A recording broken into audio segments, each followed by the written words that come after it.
안녕하세요, 스톰입니다. 안녕하세요, 광입니다. 자, 오늘은 무려 신작 카드 게임인 주라기 공원 TCG에 대해서 여러분에게 설명도 해드리고 룰도 같이 보는 시간을 가질 건데요. 주라기 공원 트레이닝 카드 게임 같은 경우에는 여러분도 잘 아시고 계시는 카드 게임 디자이너인 시노모토 요 선생님이 디자인한 카드 게임이고요. 정말 모르는 사람을 찾기 힘든 주라기 공원 IP를 활용해서 한국 회사인 영차 컴퍼니에서 제작한 카드 게임입니다. 이번에 스타터 덱인 공룡의 시대와 시작의 문이 나왔는데요. 저희는 이번에 스타터 덱 그대로 게임을 하는 게 아니고 스타터 덱을 이용해서 오리지널 커스텀을 해서 덱을 짜서 게임을 해볼 생각입니다. 그래서 먼저 카드 설명과 필드 소개, 게임의 방법들을 간단하게 소개를 해드리고요. 그 다음에 저희가 자체적으로 만든 덱으로 게임을 하면서 게임의 룰에 대해서 더 자세하게 소개하는 시간을 갖도록 하겠습니다. 먼저 카드의 종류에 대해서 소개하는 시간을 가질 건데요. 주라기 공원은 크게 4가지 종류의 카드가 있습니다. 첫 번째는 공룡 카드입니다. 티라노사우루스 렉스의 카드가 보이시죠? 공룡 카드는 주라기 공원 카드 게임에서 전투를 주도하는 카드이고요. 카드에 표시된 코스트를 지불해서 패에서 필드로 카드를 내서 상대에게 공격을 하거나 상대 공룡을 향해서 공격을 하거나 이런 식으로 공방을 주고받을 수 있습니다. 그리고 이제 카드를 좀 더 자세하게 설명해드리면 카드에 보시면 왼쪽 위에 숫자가 써있는데요. 이 숫자가 카드의 코스트입니다. 패에서 이 카드를 플레이할 때 영역이라고 하는 코스트를 지불해야 되는데 이 숫자만큼의 코스트를 지불하면 되고요. 그리고 그 옆에 보면 코스트 바가 있는데 티라노사우루스 같은 경우에는 총 7개의 칸이 색칠되어 있는데 그중 4개는 빨간색으로 색칠되어 있고 3개는 회색으로 색칠되어 있는데요. 이 뜻은 티라노사우루스를 플레이할 때 빨간색의 영역을 4개 지불하고 나머지 3개는 아무 색이나 지불해도 된다는 뜻입니다. 그리고 중앙에 보시면 카드의 효과가 써있는데요. 이 효과를 어떻게 쓰는지에 대해서는 뒤에 게임을 하면서 더 자세하게 설명해 드리도록 하겠습니다. 그리고 밑에 양쪽에 보시면 공룡 발자국이 그려져 있는 빨간색 원과 방패 표시가 그려져 있는 파란색 원이 있습니다. 그리고 그 양옆으로 숫자가 써있죠. 티라노사우루스를 예로 들어서 계속 설명해 드리면 티라노사우루스는 공격이 5개고 반격이 7개라는 소리입니다. 티라노사우루스가 공격을 할 때는 이 공격 수치로 계산을 하고요. 티라노사우루스가 공격을 받을 때는 반격 수치로 계산을 하게 됩니다. 그리고 그 가운데를 보시면 카드의 종류 공룡이라고 써있고 특성이 써있는데 티라노사우루스 같은 경우에는 수강류라고 써있고 그리고 수비라고 써져 있죠. 그리고 그 밑으로는 카드 이름 당연하지만 티라노사우루스 렉스라고 써져 있고 그리고 오른쪽 가장 아래를 보시면 카드 넘버하고 카드 레어도가 써져 있습니다. 자, 그래서 이렇게 공룡 카드를 살펴봤고요. 그 다음은 이벤트 카드입니다. 이벤트 카드 같은 경우에는 게임의 흐름을 서포트하는 카드고요. 카드에 표시된 코스트를 지불해서 패에서 트래시에 누른 것으로 사용할 수 있습니다. 그래서 기본적으로는 일회용 카드라고 보시면 됩니다. 코스트, 코스바, 효과 이런 건 다 똑같이 써있는데 효과 밑을 보시면 특이하게 발굴이라고 써있는 칸이 있는데요. 이 칸을 발굴 효과라고 하고요. 데미지를 받아서 덱에서 데미지 존으로 보내줬을 때 이 효과가 있는 카드가 나올 경우 즉시 효과를 사용할 수 있는 효과입니다. 그리고 그 밑을 보시면 똑같이 카드 종류 이벤트라고 써져 있고 그 옆에는 특징, 밑에는 이름, 그리고 오른쪽 아래에는 카드 넘버, 카드 레어도가 똑같이 써져 있습니다. 그리고 인물 카드입니다. 주라기 공원 영화를 보신 분이면 잘 아시는 등장 인물들이 그려져 있는 카드인데요. 인물 카드는 공룡 카드와 이벤트 카드와는 다르게 인물 덱이라는 별개의 덱에 들어가고요. 좀 더 자세한 이야기는 덱 구축 소개를 할 때 하도록 하겠습니다. 그리고 마지막으로 영역 카드가 있습니다. 영역 카드는 중앙 아래쪽을 보시면 카드의 종류가 써져 있고 그 밑에 카드 이름이 써 있는데요. 지금 보시는 영역 카드 같은 경우에는 레드 적색이라고 써져 있는데 말 그대로 이 카드의 색이 적색이라는 걸 표시하고 있고요. 아까 티라노사우루스 렉스를 설명할 때 코스트 7개에서 적색의 코스트 4개를 지불해야 된다고 말씀드렸는데 즉 티라노사우루스를 플레이하기 위해서 7장의 영역 카드를 지불할 때 최소 4장의 영역 카드가 적색 영역 카드여야 된다는 소리입니다. 영역 카드는 현재 스타터 덱 기준으로 적색, 청색, 녹색, 자색 이렇게 4종류의 색이 있습니다. 영역 카드 같은 경우에도 인물 카드처럼 메인 덱이 아닌 영역 카드 덱이라는 별도의 덱으로서 준비를 하게 되고요. 덱 구축 안내 쪽에서 좀 더 자세하게 설명해 드리도록 하겠습니다. 그리고 이 영역 카드와 별개로 마커라는 카드가 존재하는데요. 이 마커는 후공 플레이어가 갖는 보너스 영역이라고 보시면 되시고요. 영역 카드처럼 사용할 수 있지만 색이 없기 때문에 무색으로서만 사용할 수 있고 한 턴에 한 번만 사용할 수 있으며 사용되고 나면 게임에서 제거되는 카드입니다. 자, 그러면 이제 카드의 종류에 대해서 설명해 드렸으니까 덱 구축에 대해서 설명해 드리려고 하는데요. 주라기 공원은 총 3종류의 덱이 필요합니다. 첫 번째는 메인 덱. 메인 덱은 공룡 카드와 이벤트 카드 총 60장의 카드를 조합해서 구축하는 덱인데요. 여기서 중요한 거는 덱을 구축할 때 같은 카드본의 카드는 4장까지 넣을 수 있습니다. 카드 설명 쪽에서 가장 오른쪽 밑에 카드 넘버가 써있다고 말씀드렸는데요. 그 카드 넘버를 잘 보시고 같은 카드 넘버의 카드는 4장까지 덱에 넣으시면 되겠습니다. 그리고 인물 덱입니다. 아까 설명드린 인물 카드를 최대 3장까지 준비해서 인물 덱으로서 만들면 되는데요. 중요사항으로 동명의 인물 카드는 1장까지 넣을 수 있습니다. 아까 메인 덱과는 틀리게 인물 카드 같은 경우에는 카드 넘버가 아닌 이름을 따지기 때문에 그 점을 좀 유의하셔서 해서 덱을 구축하시면 되실 것 같고요. 마지막으로 영역카드 덱입니다. 영역카드 덱은 영역카드를 10장 준비해서 만들면 되고요. 어떤 색을 넣을지는 자유기 때문에 자신의 덱에 맞춰서 색을 정해서 영역카드 덱을 구축하시면 되겠습니다. 그리고 아까 말씀드린 영역 마커는 덱에 포함되지 않는 카드이기 때문에 별도로 준비를 하시면 되겠습니다. 자, 그러면 이번에는 게임 필드에 대해서 설명해 드리겠습니다. 자, 그럼 먼저 오른쪽 가운데 있는 덱존입니다. 아까 말씀드린 메인 덱 60장을 두는 장소입니다. 그리고 그 밑에 보시면 트래쉬가 있는데요. 필드에서 쓰러진 공룡이나 발동할 이벤트 카드 등을 주는 장소이고요. 그리고 가운데 위를 보시면 필드가 있는데요. 필드는 공룡을 출현시킬 수 있는 장소입니다. 필드에는 총 5장의 공룡 카드가 존재할 수 있습니다. 만약에 이미 5장의 공룡 카드가 존재하는 상황에서 다른 공룡 카드를 내고 싶다면 필드에 존재하는 공룡 카드 하나를 선택해서 트래쉬에 두고 새롭게 내는 공룡 카드를 필드에 출현시키면 되겠습니다. 그리고 가운데 왼쪽으로 보시면 인물 카드 덱존이 존재하는데요. 아까 말씀드린 3장까지의 인물 카드로 구축된 인물 카드 덱을 주는 장소입니다. 그리고 그 옆을 보시면 인물 카드 존이 존재하는데요. 인물 카드를 출현시키는 장소입니다. 이벤트 카드와는 다르게 인물 카드는 코스트를 지불하면 트래쉬로 가는 것이 아닌 인물 카드 존에 두어지게 되는데요. 여기서 중요한 것은 인물 카드는 한 장밖에 출현시킬 수 없습니다. 만약에 이미 인물 카드가 존재하는 경우에는 기존의 인물 카드를 트래쉬로 보내고 새로운 인물 카드를 출현시킬 수 있습니다. 그리고 그 옆을 보시면 지속 효과 존이 존재하는데요. 이벤트 카드 중에는 사용하면 트래쉬로 가는 것이 아닌 지속 카드 존에 두어지게 되면서 효과를 발휘하는 카드들이 있습니다. 그런 지속 효과를 갖고 있는 이벤트 카드가 두어지는 장소입니다. 지속 이벤트 카드는 필드에 한 장밖에 존재할 수 없습니다. 그리고 왼쪽 아래를 보시면 영역 카드 덱존이 존재하는데요. 아까 말씀드린 10장의 영역카드로 구축된 영역카드 덱을 두는 장소입니다. 그리고 그 옆을 보시면 영역카드 존이 존재하는데요. 영역카드 덱에서 영역카드를 놓는 장소입니다. 카드에 기재된 코스트를 지불할 때 영역카드 존에 있는 세로 상태인 영역카드를 가로로 눕히는 것으로 코스트를 지불할 수 있습니다. 그리고 마지막으로 가장 왼쪽 위에 데미지 존이 있는데요. 플레이어가 받은 데미지를 카운트하는 장소고요. 데미지를 받을 때마다 덱 위에서 한 장씩 데미지 존의 앞면으로 둡니다. 데미지 존의 앞면 카드가 5장이 되면 그 중 한 장을 뒷면으로 두게 되고 남은 4장의 앞면 데미지를 트래쉬에 두게 되는데요. 뒷면 데미지 하나마다 플레이어의 데미지 레벨이 하나 올라가고 데미지 레벨이 4가 되면 게임에서 지게 됩니다. 자, 이렇게 카드 종류, 덱 구축의 방법, 필드 종류를 한번 봐봤는데요. 이번에는 게임을 시작하기 전에 어떻게 게임을 준비해야 되는지 설명해드리고 다시 한번 승리 조건을 설명해드리며 게임을 플레이하면서 게임의 룰을 설명해드리도록 하겠습니다. 자, 먼저 준비한 60장의 덱을 셔플을 해서 덱 존에 둡니다. 그리고 준비한 3장의 인물카드로 만든 인물카드 덱을 셔플해서 인물카드 덱 존에 둡니다. 그리고 10장으로 이루어진 영역카드 덱을 뒷면으로 영역카드 덱 존에 둡니다. 자, 그리고 이제 가위가위보 같은 랜덤한 방법으로 선우공을 정합니다. 저희는 가위가위보로 할게요. 가위가위보. 이긴 플레이어가 선우공을 결정하는데 제가 이겼기 때문에 저는 성공을 가져가도록 하겠습니다. 자, 여기서 이제 후공 플레이어가 정해졌는데 후공 플레이어는 영역 마커 카드를 2장 가져갑니다. 그리고 이제 서로 대기에서 5장을 뽑습니다. 이것이 자신의 패가 되고요. 여기서 패를 확인하고 이 패가 마음에 안 들면 한 번만 이 패를 그대로 덱에 넣고 셔플해서 다시 5장을 뽑을 수 있는데 여기서 성공부터 패를 다시 뽑을 건지 정합니다. 저는 다시 뽑도록 하겠습니다. 저는 머리관하지 않겠습니다. 그래서 패 5장을 다시 덱에 넣고 셔플해서 5장을 뽑습니다. 자, 이렇게 게임의 준비가 끝났고요. 게임의 승리 조건은 상대 플레이어의 데미지 레벨을 4로 만드는 것이 승리 조건입니다. 또는 상대의 덱이 0장이 되면 승리하게 됩니다. 자, 그러면 제가 성공이기 때문에 먼저 턴을 시작해서 턴의 흐름에 대해서 설명해 드리도록 하겠습니다. 플레이어 턴이 시작되면 먼저 리프레시 페이지를 이행하는데요. 리프레시 페이지에는 자신의 가로 상태인 카드를 전부 세로 상태로 하는데요. 가로 상태인 카드는 레스트 상태라고 하고 세로인 상태를 스탠드 상태라고 합니다. 성공 첫 번째에는 리프레시할 카드가 없기 때문에 넘어가도록 하고요. 그리고 두 번째는 드로 페이지입니다. 대기에서 한 장을 뽑게 되는데 성공 플레이어의 첫 번째 턴에는 드로우를 할 수 없습니다. 그래서 저는 드로우하지 못하고 다음 페이지로 이행하게 됩니다. 세 번째는 영역 페이지입니다. 영역 덱에서 원하는 카드를 하나 골라서 영역 카드 존의 앞면으로 두게 되는데요. 저는 영역 덱에서 청색 카드를 선택해서 한 장 앞면으로 두도록 하겠습니다. 그리고 메인 페이지입니다. 메인 페이지에는 4가지의 행동을 할 수 있는데요. 패에서 카드에 기재된 코스트를 지불해서 공용 카드를 필드에 출연시키거나 이벤트를 발동할 수 있습니다. 그리고 인물 덱에서 원하는 인물 카드를 선택해서 코스트를 지불해서 인물 카드 존에 둘 수 있습니다. 그리고 출연하고 있는 공용 카드로 상대 플레이어나 상대의 레스트된 공룡에게 어택할 수 있고요. 이때 중요한 것은 별다른 효과가 없는 한 공룡은 등장한 턴에는 공격할 수 없습니다. 설명드린 행동을 원하는 순서로 원하는 만큼 가능하다면 진행할 수 있는데요. 지금 저는 딱히 할 수 있는 행동이 없기 때문에 이대로 턴을 마치려고 합니다. 즉 마지막 페이지인 엔드 페이지로 이동하겠습니다. 엔드 페이지가 되면 턴을 종료하게 되고 상대에게 턴이 넘어가게 됩니다. 저도 리플래시 페이지에 할 수 있는 행동은 없고요. 드로우 페이지에 덱에서 한 장을 드로우, 그리고 영역 페이지에 영역 카드 덱에서 저는 퍼플 자승 영역을 영역 카드 존에 두겠습니다. 그리고 메인 페이지에 저는 딜로포사우루스를 코스트 지불해서 지불해서 출연시킬 건데요. 딜로포사우루스는 이 코스트에 코스트바에 자세기 하나, 무색이 하나 있기 때문에 영역 카드 존에 있는 자색 영역을 하나, 그리고 아무색의 영역을 하나 총 2개 영역을 지불해서 출연시킬 수 있습니다. 그래서 저는 영역 카드 존에서 자색 영역을 하나, 영역 마커를 하나 지불해서 딜로포사우루스의 코스트를 지불할 건데요. 여기서 코스트를 지불한다는 뜻은 세로 상태, 스탠드 상태인 영역을 가로 상태, 레스트 상태로 만드는 것을 뜻합니다. 즉 이미 레스트가 되어 있는 영역은 코스트로 지불할 수 없습니다. 그리고 아까 설명드린 것처럼 영역 마커는 자신의 턴에 한 번만 사용할 수 있고요. 색이 없기 때문에 무색 코스트로만 사용이 가능하고 다른 영역과는 다르게 코스트로 사용하면 게임에서 제거합니다. 제거된 영역 마커는 게임에 영향을 주지 않도록 적당한 곳에 두시면 됩니다. 그리고 공룡 카드 같은 경우 출연한 턴에는 기본적으로 공격을 할 수 없기 때문에 따로 더 행동하지 않고 엔드 페이지로 진행하도록 하겠습니다. 자, 그러면 턴을 받겠습니다. 리프레시 페이지에 레스트에 있는 카드를 스탠드 시키는데 없기 때문에 넘어가고, 드로 페이지에 대기사 한 장을 드로, 그리고 영역 페이지에 저는 청색을 얻을게요. 그리고 메인 페이지에 저는 인물 카드 덱에서 청색 2개를 사용해서 이안 말콤 박사를 인물 카드 존에 두겠습니다. 이안 말콤 박사는 기동 효과, 즉 메인에 원하는 타이밍에 사용할 수 있는 효과로 이 카드를 트래시하고 자신의 패를 전부 덱으로 되돌리고 셔플한 다음에 되돌림 매스 플러스 한 장을 덱에서 뽑을 수 있는데요. 여기서 굳이 바로 사용하진 않고 이대로 턴을 종료하도록 하겠습니다. 그러면은 턴을 받도록 하겠습니다. 이 플래시 페이지에 레스트되어 있는 카드 전부를 스탠드, 즉 세워놓은 상태로 바꾸는데 지금은 영역 카드만 스탠드 하도록 하겠습니다. 그리고 드로 페이지에 여기에서 카드를 한 장 뽑고요. 영역 페이지에 자색 영역을 하나 두도록 하겠습니다. 메인 페이지에 등장시켜놨던 딜로포사우루스로 공격을 선언을 해볼 건데요. 공격을 선언할 때는 이렇게 스탠드 상태인 공룡 카드를 레스트 상태로 바꿔서 상대의 플레이어나 혹은 레스트 상태인 상대 공룡에게 공격을 할 수 있습니다. 공격 수치만큼 공격을 하게 되는데 상대 공룡과 싸우게 되면 상대 반격 수치와 비교를 하게 되지만 플레이어에게 공격을 하게 되는 경우 공격 수치만큼 상대 대기에서 카드를 데미존으로 두게 됩니다. 이때 만약 상대 어택시라는 조건을 가진 카드가 있다면 그 카드의 코스트를 지불해서 사용할 수 있는데요. 지금은 제가 사용할 수 있는 코스트가 없기 때문에 넘어가고요. 이대로 상대의 공격력만큼 데미지를 받겠습니다. 그리고 이번에는 로우랜드 베로시랩터를 3코스트로 출연시키겠습니다. 사용한 영역 마커는 그대로 게임에서 제외하고 이대로 차를 마치겠습니다. 자, 그러면 제 턴 리플래시 레스트에 있는 모든 카드를 스탠드하고 대기에서 한 장을 드로우하고 영역 페이지 적색 영역을 영역 카드 존에 두겠습니다. 자, 그러면 저는 코스트를 지불해서 인랜드 프테라돈을 출연시키겠습니다. 인랜드 프테라돈은 출연시 효과를 갖고 있는데요. 이렇게 출연했을 때 한 번 효과를 발동할 수 있고, 프테라돈이 갖고 있는 출연시 효과는 카드를 한 장 뽑는 효과이기 때문에 대기에서 한 장을 뽑겠습니다. 이대로 턴을 종료하도록 하겠습니다. 차례 받도록 하겠습니다. 리플래시 페이지에 레스트된 모든 카드를 스탠드합니다. 드로 페이지에 대기에서 한 장을 들어갑니다. 영역 페이지에 녹색 영역 카드를 추가하도록 하겠습니다. 그러면은 딜로포사우루스로 1데미지 어택 하겠습니다. 자, 이렇게 상대 공룡이 어택을 했는데요. 제 공룡이 있긴 하지만 그 공룡에게 블로커라는 효과가 없다면 상대의 공룡의 공격을 막을 수 없습니다. 그래서 그대로 플레이어 데미지를 받을게요.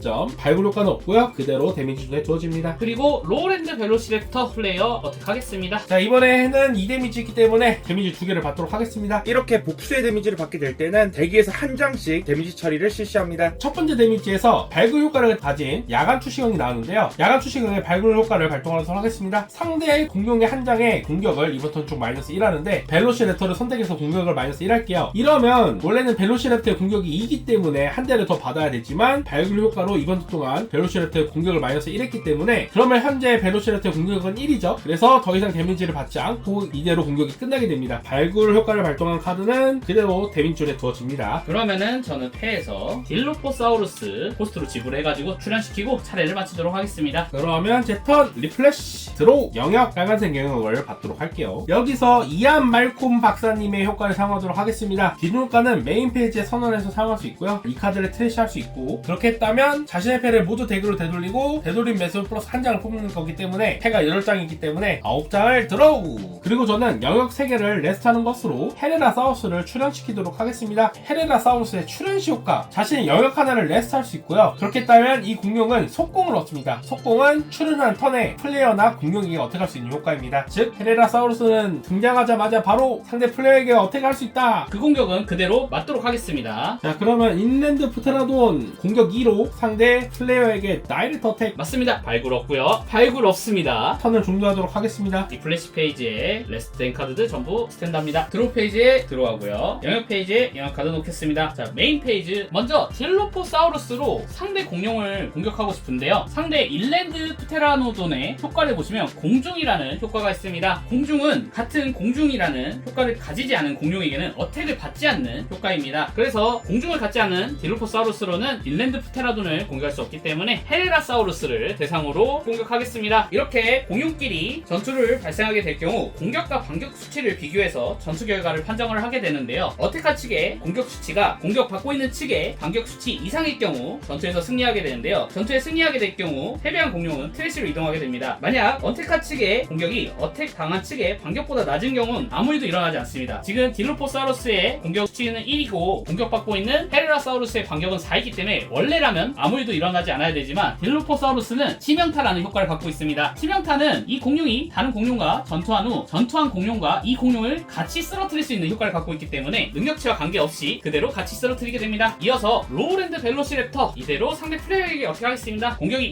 2니까 2점 체크하겠습니다. 첫 번째 체크 발굴 없고 두 번째 체크 발굴이 없다. 자, 이렇게 앞면의 데미지가 5장이 되었기 때문에 저는 이 5장의 데미지에서 한 장을 뒷면으로 데미지 쪽에 두고요. 남은 4장의 데미지는 트래쉬에 두게 됩니다. 이렇게 저의 데미지 레벨이 1이 올라갔는데요. 이런 식으로 공방을 주고받아서 먼저 상대 데미지 레벨을 4로 만들면 승리하게 됩니다. 이어서 딜로포사우루스로도 상대 플레이어에게 어떻게 하겠습니다. 1점 체크 감전 쇼크의 발굴 효과 상대 코스트 2 이하의 공룡 한 장을 주인의 패로 되돌립니다. 딜로포사우루스를 패로 되돌릴게요. 그러면은 4코스트 이용해서 바퀴케팔로사우루스를 등장시키겠습니다. 그리고 턴 엔드 하겠습니다. 그러면 내 턴 리플래시 드로우 영역 저는 영역 5개를 사용해서 마리오닉스를 출연시키겠습니다. 마리오닉스는 출연시 효과를 갖고는 있는데 출연시 효과를 사용하려면 영역 하나를 레스토로 해야 되는데 지금 스탠드 상태인 영역이 없어서 출연시 효과를 발동할 수 없습니다. 자, 그리고 릴랜드 프테라돈으로 상대 플레이어를 향해서 공격하고 싶습니다. 바퀴케팔로사우루스는 블로커 효과를 가지고 있는데요. 블로커는 상대가 어택을 할 경우 이 효과를 가진 공룡을 레스트하는 것으로 공격 대상을 이 공룡으로 변경합니다. 일랜드 프테라노돈은 공중 효과를 가지고 있어서 공격 대상이 되지는 않지만 일랜드 프테라노돈의 공격을 블록할 수는 있습니다. 그래서 파키케팔로사우루스로 블록 선언을 하겠습니다. 프테라돈의 공격은 이 파키케팔로사우루스의 반격은 오기 때문에 아무 일도 일어나지 않습니다. 이대로 엔드. 차례받도록 하겠습니다. 리플레시 페이지에 레스트된 모든 카드 스탠드하고 들어가겠습니다. 영역 페이지에 녹색 영역을 하나 더 추가하고요. 메인 페이지 로우랜드 벨로시랩터 상대 플레이어를 어택하고 싶습니다. 2점 체크 보이는 것보다 가까이 있음 유명한 CD죠. 발굴 효과로 상대 공격 한 장의 공격을 이번 턴 중 마이너스 1하기 때문에 그대로 로우랜드 선택해서 마이너스 1 하겠습니다. 그래서 이 1점으로 데미지가 끝납니다. 그러면은 아까 패로 올랐던 딜로포사우루스를 2코스 지불해서 출연시키겠습니다. 그리고 차례를 마치도록 하겠습니다. 오, 영역을 3개나 남기고 내 턴 리플래시 드로우 영역. 자, 그러면 여기서는 이벤트 카드 1만 볼트 고압 점유 영역 4개를 지불하고요. 메인 효과로 상대 코스 4 이하의 공격을 주인의 패로 되돌릴 수 있습니다. 돌아가라. 그리고 적색 2개를 사용해서 인물덱에서 엘리 세틀러 박사를 인물 카드 존에 등장시키겠습니다. 자, 그리고 마리오닉스로 누워있는 노우랜드 벨로키시 랩서를 공격. 상대 어택시 효과를 가진 이벤트를 사용하도록 하겠습니다. 녹색 1코스트 지불해야 하고요. 상대 어택시 자신의 공룡 한 장에 반격 수치 플러스 1합니다. 로우랜드 벨로시랩터를 지정해서 반격 수치 1 플러스 하겠습니다. 이러면 반격 수치가 5가 되기 때문에 아무 일도 일어나지 않게 됩니다. 참고로 주라기공원 TCG는 체력이란 개념이 아닌 단순히 그 수치를 비교해서 판정을 하는 게임이기 때문에 지금 바이오닉스가 공격 4로 때렸다고 해서 로우랜드의 반격이 1이 남아있거나 이런 식의 판정이 일어나지 않습니다. 그래서 인랜드 프테라돈으로 상대 플레이를 향해서 공격하겠습니다. 2점 체크하겠습니다. 먼저 5번째 데미지가 놓여졌기 때문에 먼저 데미지 레벨을 올리겠습니다. 한 장을 뒤집어서 두고 나머지 4장은 트래쉬, 그리고 나머지 데미지 체크. 발굴은 없습니다. 그러면 이대로 엔드 하겠습니다. 턴 받겠습니다. 리플레이스 페이지에 누워있던 카드들을 전부 스탠드 상태로 바꿔주겠습니다. 드로우 페이지, 영역 페이지, 녹색 영역을 추가하겠습니다. 5코스트로 스테고사우루스를 출연시키겠습니다. 그리고 1코스트 지불해서 인물 덱에서 사랑 하딩 박사를 인물 카드 존에 출연시키겠습니다. 그러면은 딜로포사우루스 레스트 시켜서 상대 바리오닉스에게 공격하겠습니다. 크악 치명타. 이것이 치명타다. 그리고 로우랜드 벨로시랩터 플레이 어택 하겠습니다. 2점 체크. 첫 번째는 발굴 없고요. 두 번째도 발굴 없습니다. 차례를 마치겠습니다. 내 턴 리플래시 드로우 영역 먼저 4코스트를 지불해서 하이랜드 프테라돈을 출연시키고요. 출연시 효과로 자신의 공격 한 장의 공격을 이번 턴 중 플러스 1합니다. 인랜드 프테라돈의 공격을 플러스 1 할게요. 그리고 청색 1코스트로 이벤트 사용하겠습니다. 야간 투시경 자신의 덱에서 3장을 확인하고 그 카드를 원하는 순서대로 덱 위나 아래에 두는데 저는 덱 아래에 두겠습니다. 그리고 2코스트로 세기사우루스 등장시키겠습니다. 그리고 공격이 3인 된 인랜드 프테라돈으로 상대 플레이를 향해서 어택을 하고 싶은데 블로커네 이러면 어떻게 해도 의미가 없죠. 이대로 엔드 하겠습니다. 차례 받겠습니다. 리플레시 페이지에 레스트 덱 카드 전부 스탠드로 바꾸겠습니다. 드로 페이지에 들어가고요. 영역 페이지에 이번에는 자세히 영역 카드 가도록 하겠습니다. 그리고 메인 먼저 로우랜드 벨로시랩터 상대 플레이어에게 어떻게 하겠습니다. 2점 체크. 첫 번째 야간 투시경. 야간 투시경의 발굴 효과로 공격을 이번 턴 동안 마이너스 1에서 1점만 맞겠습니다. 그리고 데미지가 5개가 앞면이기 때문에 다시 한번 데미지 레벨을 올립니다. 자, 스테고사우루스 어떻게 하겠습니다. 4점 체크. 첫 번째, 두 번째, 세 번째, 네 번째. 아무것도 없다. 이 코스트로 딜로포사우루스 출연시키겠습니다. 그리고 4코스트로 파키케팔로사우루스도 출연시키겠습니다. 이대로 차례를 마치면서 사라 하딩 박사의 효과를 사용하도록 하겠습니다. 자신의 턴 종료 시 이 인물을 트래시할 수 있습니다. 트래시하게 되면 자신의 공격 4 이상인 녹색 공룡 한 장을 스탠드합니다. 스테고사우루스는 스탠드한다. 네, 턴 리플래시 드로우 영역. 자, 그러면 간다. 7개의 영역을 사용해서 나와라. 주라기 공원의 아이콘, 아이덴티, 그 모든 거. 티라노사우루스 렉스. 렉스는 출연시 효과로 상대의 공격 3 이하의 공룡 한 장을 쓰러뜨리는데요. 여기서는 파키케팔로스 사우루스를 선택해서 쓰러뜨리겠습니다. 그리고 앨리 세틀러 박사의 효과, 기동 효과로 이 인물을 트래시할 수 있는데요. 그랬다면 자신의 적색 공룡을 한 장 선택해서 그 공룡은 기습을 얻습니다. 기습은 출연한 턴에 상대 공룡을 향해서 어택할 수 있습니다. 그래서 티라노사우루스 렉스로 로우랜드 벨로시랩터를 공격! 블로커를 여기서 사용할 수 있습니다. 플레이어에게 어택할 때뿐만이 아니라 상대가 자신의 공룡에게 어택할 때도 블로커를 선언해서 공룡을 레스트해서 그 공룡을 바꿀 수 있는데 여기서는 로우랜드 벨로시랩터를 그냥 보내주도록 하겠습니다. 로우랜드 벨로시랩터는 쓰러졌을 때라는 효과를 갖고 있습니다. 상대는 자신의 패를 한 장 버립니다. 그러면 저는 패에서 미크로케라투스를 버리겠습니다. 자, 그리고 스테기사우루스 상대의 플레이어를 향해서 어택! 그 어택은 맞겠습니다. 그러면 하이랜드 프테라돈으로 상대 플레이어를 향해서 어택! 그 공격은 스테고사우루스 블로커 사용하도록 하겠습니다. 공격을 스테고사우루스로 옮깁니다. 그러면 일랜드 프테라돈으로 2점 상대 플레이어를 향해서 어택하겠습니다. 2점 체크합니다. 발굴이 없고요. 발굴! 상대 공룡이 한 장의 공격을 이번 턴 중 마이너스 1 하는데 의미가 없습니다. 자, 그러면은 저도 안면 카드가 5장이 모였기 때문에 한 장을 데미지 레벨로서 두고 나머지 트래시 하겠습니다. 이대로 턴 엔드다. 그러면 턴 받겠습니다. 리플래시 페이지에 레스트 앤 카드 전부 스탠드 하겠습니다. 드롭 페이지에 대기에서 한 장을 뽑고요. 그리고 영역 페이지에 자생 영역을 하나 더 추가하도록 하겠습니다. 먼저 딜로포사우루스를 이용해서 티라노사우루스 렉스를 공격한다. 크아, 저런 이코스트 공룡에게 나의 티라노사우루스 렉스가. 카드의 강함은 수치가 아니다. 효과다. 크아. 그리고 3코스트로 주라기 공원 입구 카드를 사용하도록 하겠습니다. 이 카드 같은 경우는 이벤트 카드지만 이 카드는 지속 효과를 갖고 있기 때문에 지속 효과존에 두어지게 되고요. 이런 지속 이벤트는 지속존에 한 장밖에 존재할 수 없습니다. 5코스트로 스테고사우루스를 출연시키고 이미 등장했던 스테고사우루스로 상대 플레이어를 공격하겠습니다. 4점 체크. 첫 번째 달성이 됐기 때문에 데미지 레벨 한 장 올리고요. 두 번째, 세 번째, 1만 버트 고압 종류. 상대 공격의 공격을 이번 턴 중 마이너스 1. 그래서 세대로 데미지가 끝난다. 그러면 이대로 차를 마치겠습니다. 네 턴 리플래시 드로우 영역. 패에서 하이랜드 프테라돈 4코스트 지불해서 출연시키고요. 출연 효과로 이쪽 하이랜드 프테라돈에게 공격을 플러스 1 하겠습니다. 그리고 2코스트로 이벤트 위태로운 염소 사용하겠습니다. 자신 공룡 한 장에 공격을 이번 턴 중 플러스 1 하는데 하이랜드 프테라돈의 공격을 플러스 1 하겠습니다. 그래서 지금 이 하이랜드 프테라돈은 공격이 5가 되었다. 5점으로 어택! 이 5점 어택을 저는 맞아보겠습니다. 랩터 발톱 상대 코스트 3 이하의 공룡을 하나 레스트합니다. 일랜드 프테라돈 레스트 시키겠습니다. 그 다음에 둘, 셋, 넷, 다섯. 발굴은 없었고요. 다시 또 5장이 모였기 때문에 데미지 레벨을 하나 올리겠습니다. 그리고 패에서 모노니쿠스 등장시키겠습니다. 이 친구는 블로커를 갖고 있죠. 세기사우루스를 어떻게 해도 의미가 없으니까 이대로 엔드 하겠습니다. 그러면 턴 받겠습니다. 리플래시 페이지에 레스트 앤 카드 전부 스탠드 하겠습니다. 드로우 페이지에 드로우 하겠습니다. 영역 페이지에 자생 영역 하나 더 추가하고요. 저도 드디어 메인 카드로 나옵니다. 스피노사우루스. 스피노사우루스는 출연시 효과로 패를 한 장 버릴 수 있는데요. 저는 파라사우롤루푸스를 버리는 것으로 상대의 코스트 3 이하의 공룡 한 장을 쓰러뜨리도록 하겠습니다. 사라져라 블로커. 나의 희망줄이, 나의 생명줄이. 그리고 주라기 공원 입구에 메인 효과를 사용하도록 하겠습니다. 이 이벤트를 트래시에 할 수 있고요. 그렇게 했다면 상대 공룡 한 장의 코스트를 이번 턴 중 마이너스 2를 합니다. 하이랜드 프테라돈의 코스트를 낮추도록 하겠습니다. 그리고 다시 한번 새로운 지수 카드 호박송 모기를 사용하도록 하겠습니다. 4코스트고요. 메인 효과 마찬가지로 이 카드를 트래시에서 발동할 수 있습니다. 코스트 3 이하의 공룡을 한 장 레스트하고 자신의 패에서 코스트 4 이하의 공룡 한 장 출연시키는데 코스트를 줄여놨던 상대 하이랜드 프테라돈을 레스트시키고 패에서 코스트 코스트 사이아의 공룡을 한 장 출연시키겠습니다. 바퀴 케팔로사우루스 그리고 호박속 모기에 대해서 잠깐 이야기를 하고 넘어갈게요. 호박속 모기의 효과를 보시면 상대의 코스트 3이하의 공룡을 한 장 레스트하고라고 되어 있지만 레스트를 못 시키더라도 패에서 코스트 4이하의 공룡을 출연시킬 수 있고요. 반대로 제 패에 코스트 4이하의 공룡이 없다고 하더라도 상대의 코스트 3이하의 공룡을 한 장을 레스트 시킬 수 있습니다. 자, 설명은 끝났다. 스테고사우루스 공격!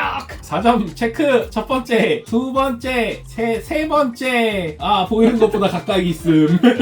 발굴 효과로 마이너스를 하는데 의미는 없고요. 안면 표시 데미지가 5개가 되었기 때문에 그 중 하나를 뒷면으로 해서 데미지 레벨을 올리고, 이렇게 뒷면 카드가 4장이 되었다는 소리는 저희 데미지 레벨이 4가 되었다는 소리죠. 아까 말했듯이 데미지 레벨이 4가 되면 패배하게 됩니다. 이렇게 상대의 데미지 레벨을 4로 만들거나 상대의 덱이 전부 떨어지게 되면 승리할 수 있는 주라기 공원 카드 게임이었습니다. 자, 이렇게 주라기 공원 카드 게임 플레이를 하면서 룰 설명도 해봤는데요. 앞에서 안내 자막을 띄우긴 했지만 이번에 저희는 영차 컴퍼니에서 지원을 받아서 이렇게 영상을 찍게 되었는데요. 이후에도 영차 컴퍼니와 협업을 해서 주라기 공원 TCG 영상들을 업로드할 예정입니다. 개인적으로 제가 공룡을 좋아하긴 해요. 저는 주라기 공원도 블루레이 DVD를 갖고 있을 정도로 좋아하거든요. 그래서 이번에 주라기 공원 TCG가 나왔다고 했을 때 정말 하고 싶었는데, 이렇게 실제로 나오고 나서 재밌게 플레이도 하고 일러스트도 개인적으로 마음에 드는 일러스트도 많았기 때문에 앞으로 수집용으로도 기대가 되고 게임 플레이로도 대회라던가 여러 가지로 기대가 됩니다. 그리고 저희가 여러 가지 카드 게임을 해봤었는데요. 주라기 공원만의 가장 큰 특징이었던 인물 카드 덱이 어떤 인물 카드를 쓰느냐에 따라서 덱의 특성도 많이 바뀔 수 있다고 생각을 합니다. 패를 교환한다든지 아니면 코스트를 떨군다든지 이런 식으로 필요한 효과들로 인물 덱을 구축하는 게 주라기 공원 TCG의 가장 큰 특징이라고 생각하고, 또 여러 가지 공룡 카드들 만나볼 게 굉장히 기대가 됩니다. 그러면 오늘은 여기까지 끝!